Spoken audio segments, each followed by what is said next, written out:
Hello, back to my channel SG family. সবাইকে জানাই good morning, শুভ সকাল।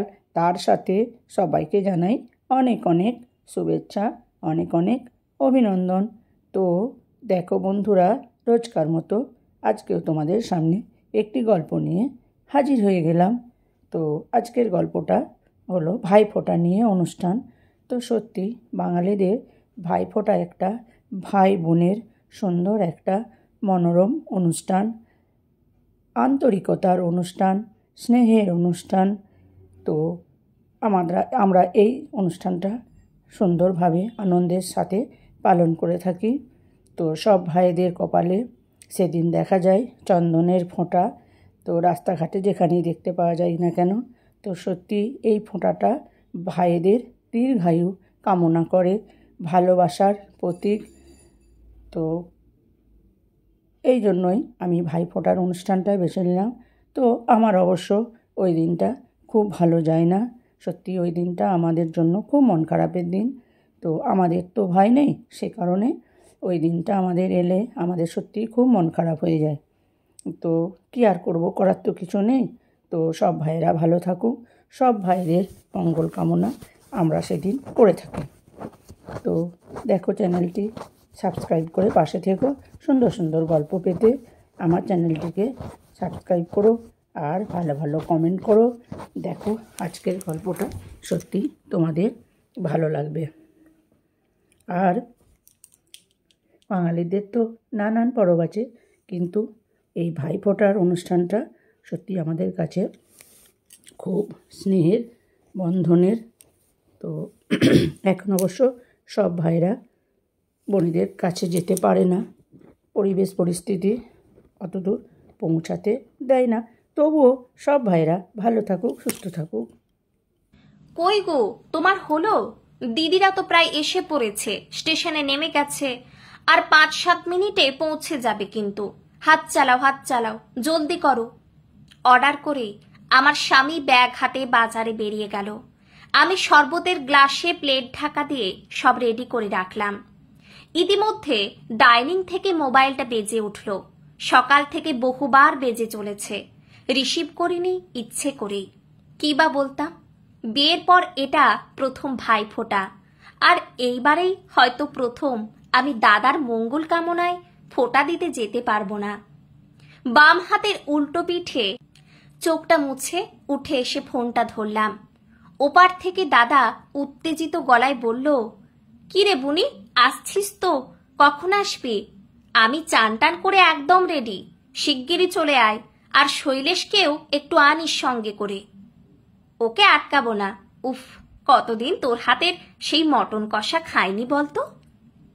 আমি কিছু বলতে যাওয়ার আগেই শুনলাম বৌদির ভীষণ বিরক্ত কণ্ঠ। উফ, আদিক্ষেতা দেখে আর বাঁচি না। বোনের হাতে রান্না না খেয়ে ওনার জিভে নাকি ছ্যাতলা পড়ে গেছে। আর 12 মাস 365 দিন এই শর্মার হাতের রান্না 3 বেলা পেট পুড়ে খান। যত সব। এই শোনো, আমি 2 দিনের জন্য ওই বাড়ি যাচ্ছি। তোমার আদরের বুনিকে বলো আমার রান্নাঘর যেন বুঝে শুনে ব্যবহার করে একটু। আর শোবার ঘর আমি গোছ করে রেখেছি। এক চুল যদি এদিক ওদিক হয়েছে তো তোমার।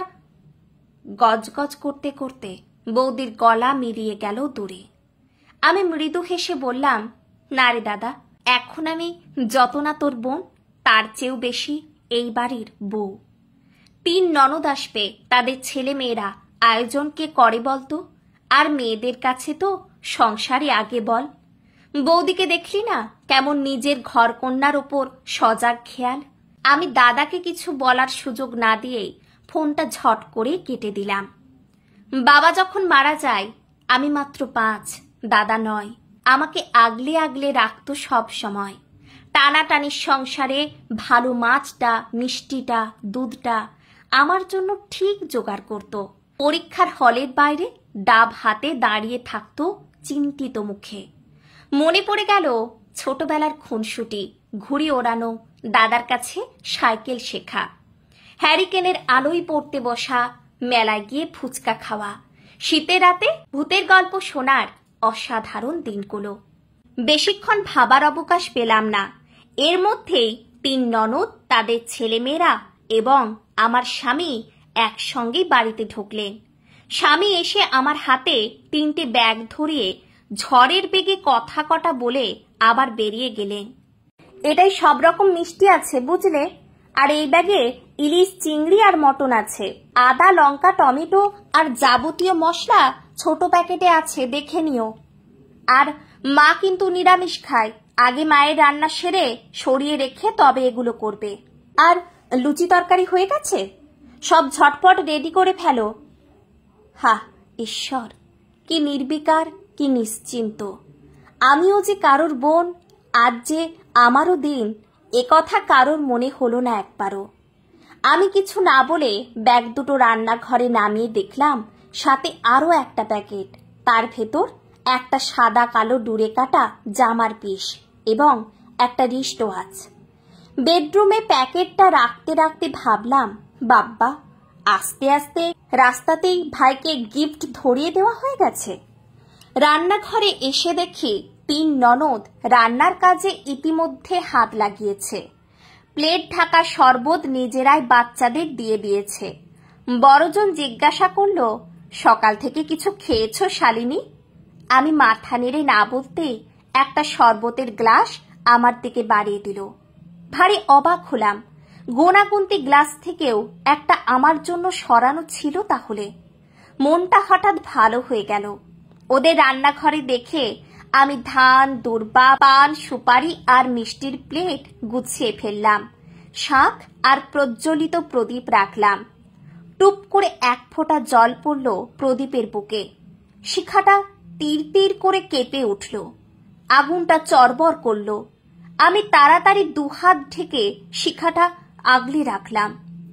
প্রদীপের যে বুক পুড়তে নেই, তাতে অমঙ্গল হয়।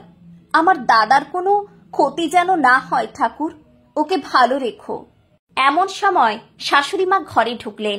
এসেই বললেন, আজকের দিনে চোখের জল ফেলছো কেন শুধু শুধু?